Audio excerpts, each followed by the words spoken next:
So happiness is the result of peace, and peace is the result of generous mind, and generosity is the result of pure wisdom, and pure wisdom is the result of realizing union with Supreme Power, Godhead. Okay? That's called yoga. And one can realize unity with Godhead only through meditation. This is great process, great process. In Bhagavad Gita, in yoga philosophy, in all Upanishads, you will find this divine process. There is no other way. In Upanishad we are reading, a great seer declares, Nanya Pantha Vidyate Ainaya. There is no other way to achieve highest level of consciousness besides this process. He taught. Nanya Pantha Vidyate Ainaya. There is no other way. Na Anya Pantha. Okay? So, if you will meditate and you will do this practice and put this practice in your own life, daily life, one day will come in your life when you will realize the truth. And you will be a real religious person. Then your life will be boon for your own self and for your society, for your this country where you are living. And you will be beacon for other people too. This very great message given by Lord Krishna in Bhagavad Gita. Tasmad yogi bhavarjuna tapasibhyadhiko yogi jnani bhyopi matodhikah karmi bhasyadhiko yogi tasmad yogi bhavarjuna. Yogi is greater and better than those people who are doing austerity, penance, tapasibhyadhiko yogi. And jnani bhyopi matodhikah. And yogi is better and greater than knowledgeful person too. Karmi bhasyadhiko yogi. And those people who are busy in many kinds of activities called karmic. And yogi is greater and better than karmic people too. Tasmad yogi bhava Arjuna. Oh my dear Arjuna. Therefore you must be yogi. Yogi means unite your mind, your heart, your life with me. Lord stated it. So you can achieve that state through meditation. I was here since 3 weeks. I was teaching here Bhagavad Gita, 15th chapter. I completed that yesterday, and I have one stanza to explain today. And after explaining that stanza, I will go states now. There is my program, and I will stay there 3 weeks. Then I will go Edmonton, and I have some other programs too. But as you know, we are thinking about place. This place is very small, and if you want to do any more activities, we have no proper room here. So we are thinking to buy a new place. But there is very good place near to this place, that is Ottawa Street, that very good church, big church. And 500 people can sit there, there is chair, and there is a basement, there also 500 people can sit, and there are so many rooms, about 12 rooms are there, and there is big house beside that church. So it is a very beautiful place. And big kitchen, Guruji. We have a big kitchen. Yeah, big kitchen too, very big kitchen. As you are seeing our basement and such, big kitchen. And there are 150 car parking place too. And finished. So that's a very good place. And I have seen that twice, and my other people saw that place too. So we are thinking about buy that place. Okay, and that will be very good for you people, those who are living here, and those who are eager to do something for Hindu philosophy, Hindu teaching, Hindu culture, Hindu religion. Because I don't want to confine our teaching among our own people only. We want to spread this ideology among this native people too, this Canadian people too, other people too. Because nowadays you know that every religious group are trying to spread their religion among other people. And in this way they are increasing goodwill for their own self. And I know those people who are following meditation and following our yoga process in America, in this country too, they have very good idea about India. Okay? They feel that India is pious country because they have faith among we people. I have seen many American people, European people. I have thousands of my disciples in this country. Though they are white person, but they have good faith and good, opinion about my country and about we people too. So if you will try to spread your ideology, your culture among these people, automatically you will create good idea and some, good feeling for your own self and for your culture, your religion, your country too. This is a very great service of your religion and your country. So I am trying to do that here, and as you know, since 10 years my one disciple is living here, and she is giving her services free of charge and serving you people in different ways. And I think that since these 10 years you become more benefited by her presence.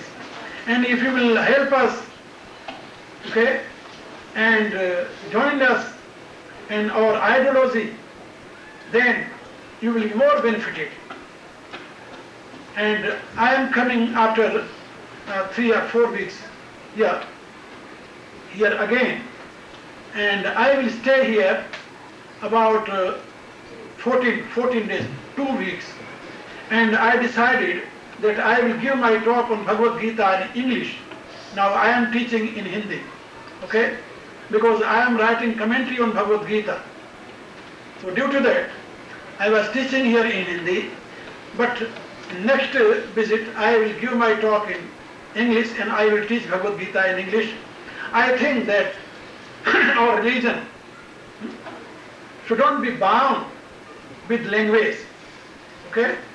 And those people who are not aware about Hindi, those who are not aware about our own mother tongue, then how those children can understand our philosophy, our religion, our culture, our ideology?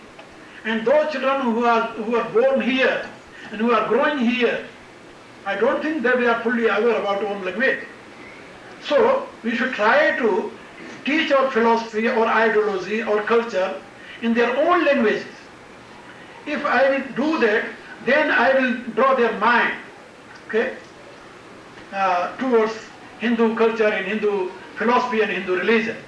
If they are not aware about their culture, their religion, then automatically they will leave, they will go away, okay, from it. So it is very bad thing. And I think that we people, you people came here searching for job or money, but we people came here only for spreading our ideology, okay. Our main purpose is to spread Hindu dharma, Hindu culture and Hindu philosophy among mankind. We have only one motive, okay. You know very well that I myself used to be here since 14 years, and my one disciple is living here too, but I never think about money, and I never ask about money and never collect about money, okay, for India. But whatever we are doing only for you people and those people who are living here in this country. So our motive is to spread our ideology, our philosophy, our religion among mankind, not only among Hindus. But I want to protect first our own community, our Hindu community. Then we should try to spread this ideology among these native people too. So we can do this good work and holy work or divine work, whatever was taught by Lord Krishna in Bhagavad Gita, 18th chapter, if you will be with us. So my dear, now because I will leave this place about 2 o'clock, so I would like to complete my 15th chapter of Bhagavad Gita, and I will describe this passage in our own language, and after that whatever program will be here, and you can follow that according to that. Okay, may God bless you all. May He lead you all from darkness to light, from unreal to real, from death to immortality. May He bestow you all, upon you all, His divine grace. This is my heartiest wishes. Okay, thank you very much. Shri Krishna Vande Jagat Gurum. Krishna Vande Shri Krishna Vande Jagat Gurum. Krishna Vande Shri Krishna Vande Jagat Gurum. Krishna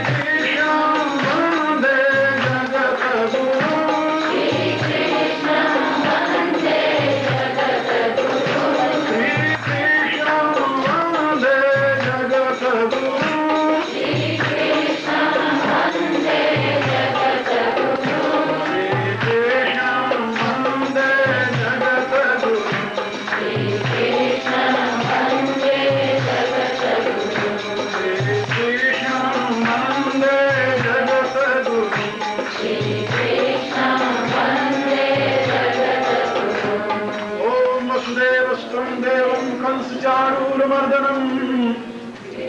Devaki परमानंदम कृष्णं वंदे जगद्गुरुं नारायणं नमस्कृत्य नरं चैव नरोत्तमं देवीं सरस्वतीं व्यासं ततो जयमुदीरयेत् प्रणम्य शिरसा देवं मारुतिं करुणाकरं करोमि गीता व्याख्या भगवत भाव प्रकाशिनी।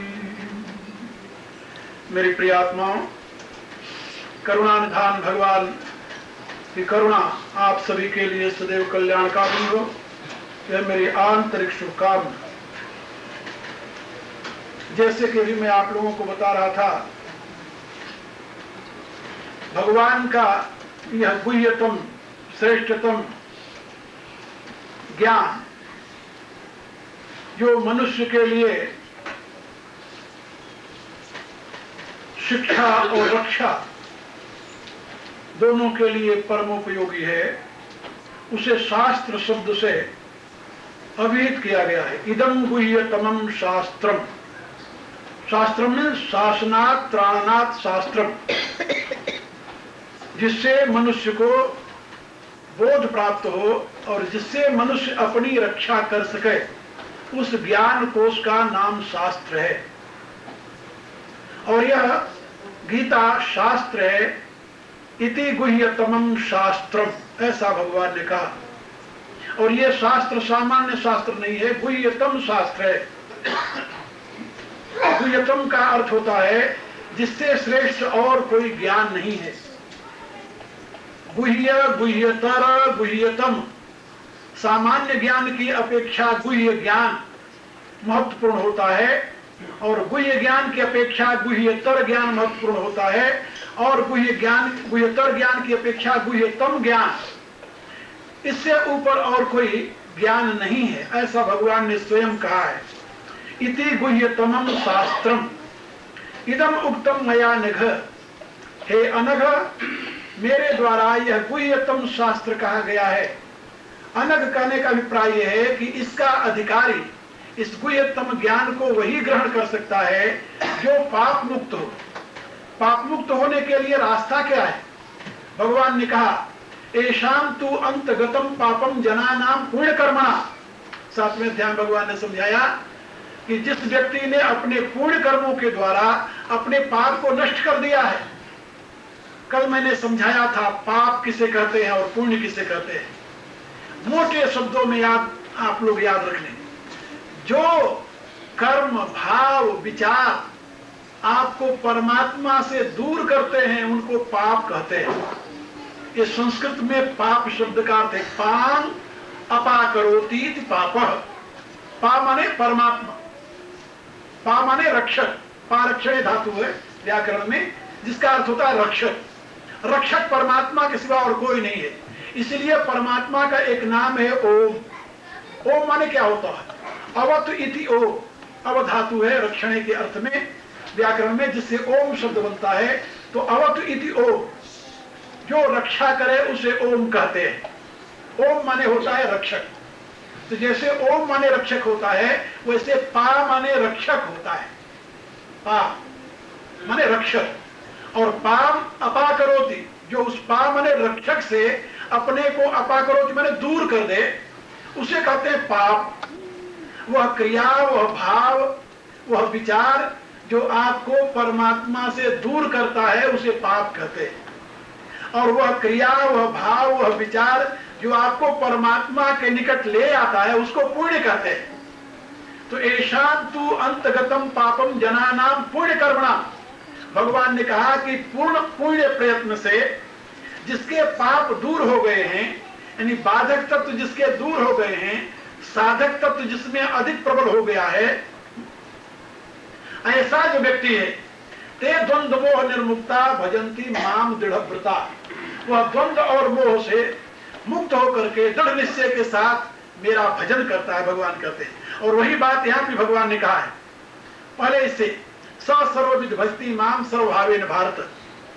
वह मुझे सब प्रकार से सर्वभाव से भजता है।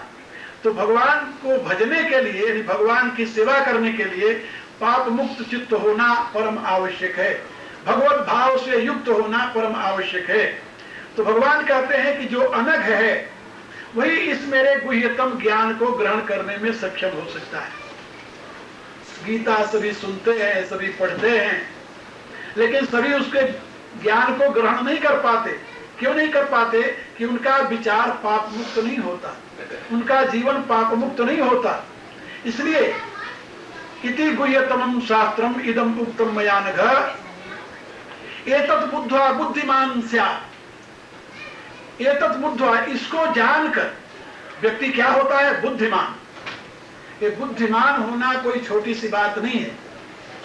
बुद्धिमान का शाब्दिक अर्थ क्या होता है ये पहले समझ लो।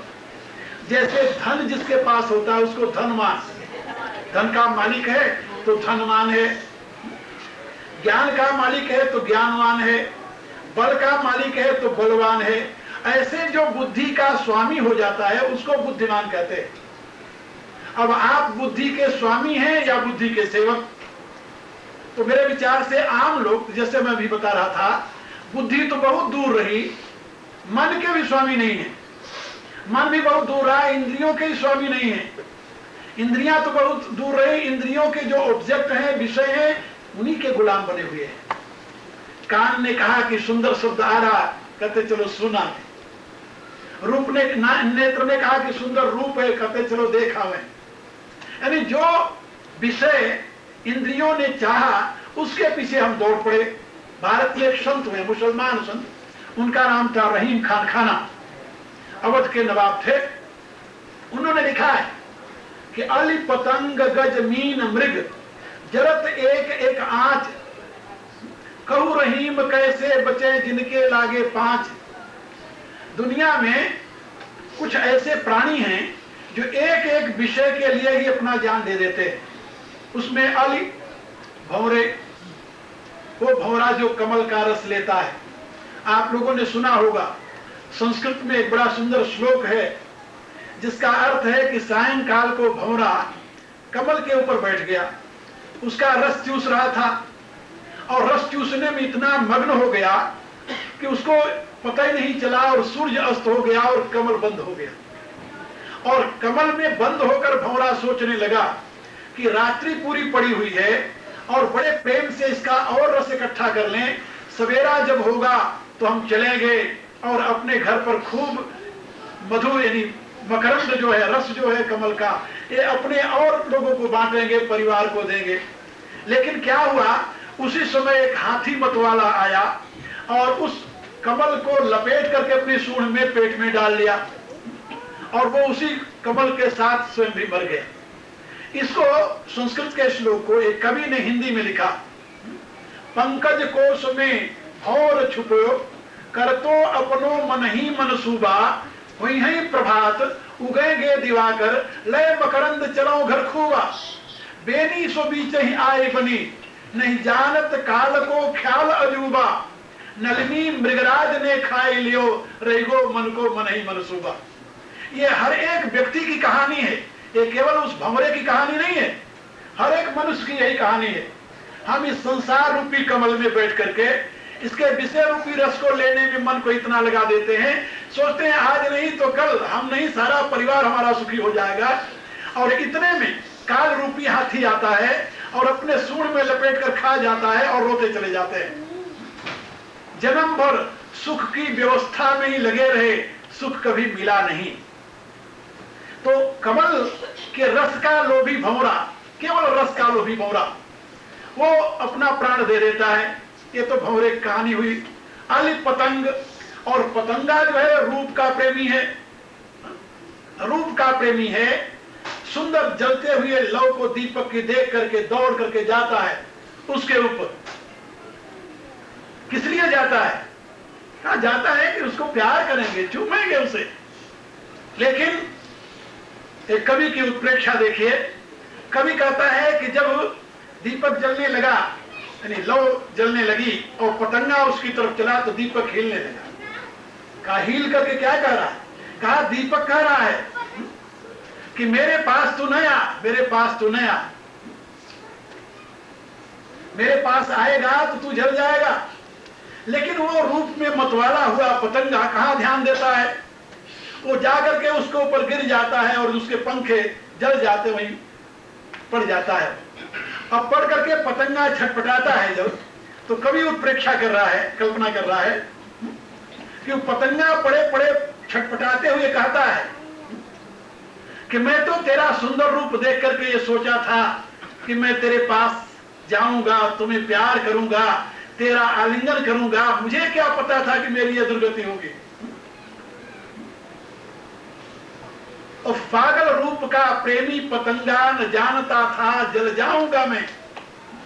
उसको यह पता नहीं था कि मैं वहां जाकर जल जाऊंगा।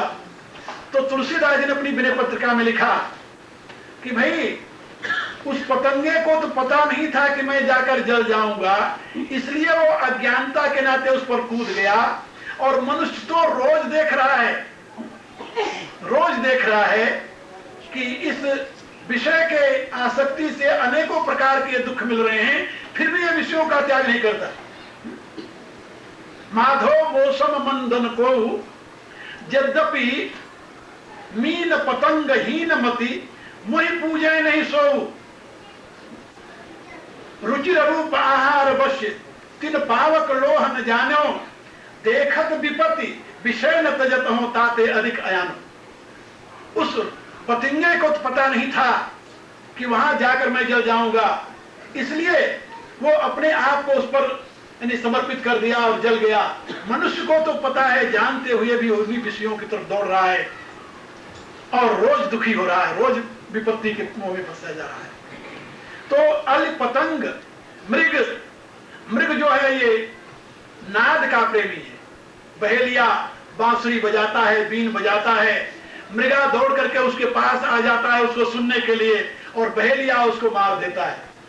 तो शब्द के प्रेम में मृगा मरता है, रूप के प्रेम में पतंगा मरता है, रस के प्रेम में भंवरा मरता है। अल पतंग मृग मीन और जीवा के स्वाद के प्रेम में मछली फंसती है। आप लोगों ने देखा होगा मछली मारने वाले लोहे के कांटे में मांस का टुकड़ा लगा करके फेंक देते हैं पानी में, और वो मछली उस मांस के टुकड़े को खाने के लिए उस कांटे को भी अपने अंदर ले जाती है, और जब कांटा अंदर चुभ जाता है तो लटक जाती है उसी को, और मच्छी मार निकालकर बाहर फेंक देते हैं उसे। तो अली पतंग मृग मीन और गज हाथी स्पर्श का प्रेमी है। ये जो हाथी को पकड़ने वाले लोग हैं वो पहले एक खड्डा खोदते हैं बहुत बड़ा, और खड्डे में एक कागज का हाथी बनाते हैं। कागज का हाथी, हाथी कागज का काले रंग का बना करके उसके खड्डे के अंदर खड़ा कर देते हैं। उसके ऊपर पहले खड्डा खोदते हैं, उसके ऊपर फिर मचान बांधते हैं लकड़ी का, और लकड़ी का मचान बांध करके फिर उसके ऊपर कागज का हाथी बनाते हैं और हाथी बनाकर उसके ऊपर खड़ा कर देते हैं। अब वो हाथी का प्रेमी, स्पर्श का प्रेमी, हाथी के लिए हथनी और हथनी के लिए हाथी, ये दोनों एक दूसरे को जब वहां पर देखते हैं खड़ा हुआ तो वो वहां से वो दौड़ते हैं प्यार करने के लिए, स्पर्श के लिए, और दौड़ करके जब वहां उसके नजदीक जाते हैं तो नजदीक कहां पहुंचते हैं? उससे पहले जहां वो जो नकली बना हुआ होता है छत, जब उसके ऊपर पांव रखते हैं तो नीचे गड्ढे में चले जाते हैं। वो तो कागज का बना हुआ होता है, और जब वहां गड्ढे में गिर जाते हैं तो वहां पर बहुत दिनों तक उनको छुआ नहीं जाता, क्योंकि बड़े गुस्से में होते हैं। यदि आदमी बेचारा इतना बड़ा क्या करेगा, हाथी का नजदीक जाए तो फाड़ डाले, मार डाले उन्हें। अब वहां पर पड़ा रहता है। बहुत दिनों बाद जब हाथी प्यास से तड़पता है, चिल्लाता है, वहां भूख को तो बर्दाश्त कर लेता है, प्यास कैसे बर्दाश्त हो। जब चिल्लाता है तो बहेलिया धीरे धीरे उसको पहले पानी दिखाता है, पानी दूर से पानी पिलाता है। जब वो पानी पीने लगता है उठा करके धीरे धीरे, तब उसको विश्वास हो जाता है कि ये मेरे को पानी पिलाता। हाथी बहुत समझदार जानवर है और बड़ा फेथफुल जानवर है। वो अपनी सेवा करने वाले के लिए प्राण तक दे देता है। ऐसी बहुत घटनाएं हैं हाथी के विषय। तो उस पर वो विश्वास करने लगता है, जो पानी पिलाने लगता है। फिर उसके बाद उसे खाना भी खिलाने लगता है। वो जब खाना खिलाने लगता है तो उसको प्यार करने लगता है। फिर धीरे से वहां से वो मलबा हटा करके रास्ता बना देता है और हाथी बाहर चलाता है उसके पीछे पीछे। किसके पीछे? वही जो उसे दाना पानी देता था, और उसे बांध लेता है शिकल। तो हाथी स्पर्श के लिए, मछली स्वाद के लिए, भौरा रस के लिए, पतिंगा रूप के लिए ये अपने जान दे देते हैं। आली पतंग गजमीन मृग, और मृगा शब्द के लिए जान दे देता है। जरत एक एक आंच में ही ये सब जलते रहते हैं। कहू रहीम कैसे बचे जिनके लागे पांच। और मनुष्य तो एक ऐसा पशु है जिसके पास केवल एक विषय नहीं है, पांचों विषय का प्रेमी है। कहीं सुंदर संगीत हो तब भी लुंठित हो गया, सुंदर रस मिला तब भी लुंठित हो गया, सुंदर रूप देखा तब भी समर्पित हो गया। यानी पांचों में कोई मिल जाए, और पांचों मिल जाए फिर क्या पूछना। तो जिसके नाते हम पांचों लगे हुए हैं उसकी क्या गति हो सकती है। इसलिए मनुष्य बुद्धि का मालिक नहीं है, वह बुद्धिमान नहीं है। बुद्धिमान नहीं, आप धनवान हो सकते हैं, बलवान हो सकते हैं, लेकिन बुद्धिमान होना बहुत मुश्किल की बात है। बुद्धिमान माने बुद्धि का स्वामी। And you can use your intellect as you want. आपके कब्जे में आपकी बुद्धि हो। जैसे आप इंस्ट्रूमेंट से देख लेते हैं कि ये सही है या गलत है, ऐसे आप अपनी बुद्धि को यूज कर सके, ऐसी आप में क्षमता आ जाए। भगवान कहते हैं ऐसी क्षमता जल्दी नहीं आती। एतत् बुद्ध्वा बुद्धिमानस्य, यह जो मैंने ज्ञान बताया है इसको जानने वाला ही बुद्धिमान हो सकता है, दूसरा बुद्धिमान नहीं हो सकता। बुद्धिमान होने के लिए गीता के इस तत्व ज्ञान को समझना होगा। ये भगवान की घोषणा है। इन पांचों विषयों से बचने के लिए हमारे वैष्णवाचार्यों ने एक बड़ा सुंदर रास्ता निकाला, बहुत सुंदर रास्ता निकाला। वो रास्ता निकाला भगवान की उपासना की। उन्होंने कहा कि तुम्हें गीत से प्रेम है, शब्द से प्रेम है, तो भगवान का गीत गाओ। तुम्हें स्वाद से प्रेम है तो भगवान को भोग लगाओ, भगवान का प्रसाद लो। प्रसाद में तुम्हें स्वाद आवे। तुम्हें गंध में प्रेम है तो भगवान के प्रसाद के रूप में स्वीकार करो। यानी पांचों विषयों को उन्होंने भगवान के साथ जोड़ दिया। यद्यपि ये निर्देश भगवान का ही था गीता के 9वें अध्याय में, यत् करोसि यदस्नासि यद् जुहोसि ददास्यत् यत् तपस्यसि कौन्तेय तत्कुरुष्व मदर्पणम्।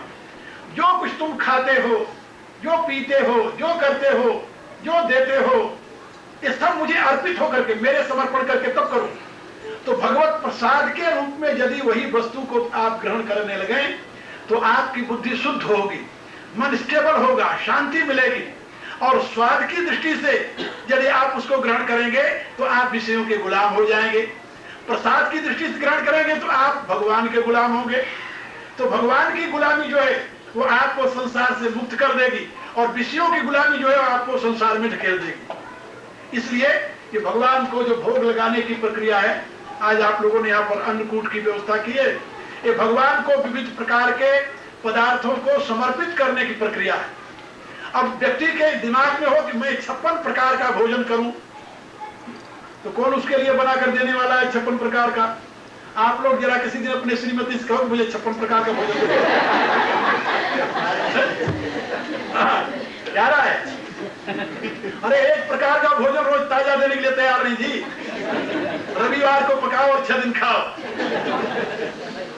लेकिन भगवान के नाम पर ये देवियां रात दिन एक करके अनेक प्रकार का पदार्थ बनाकर भगवान को भोग लगाते हैं। यदि आप ये कहो कि भगवान को 56 प्रकार का भोग लगाना है देवी, तो देवी ऐन तैयार हो जाएगी, सोएगी नहीं, खाएगी नहीं, लेकिन 56 प्रकार का भोग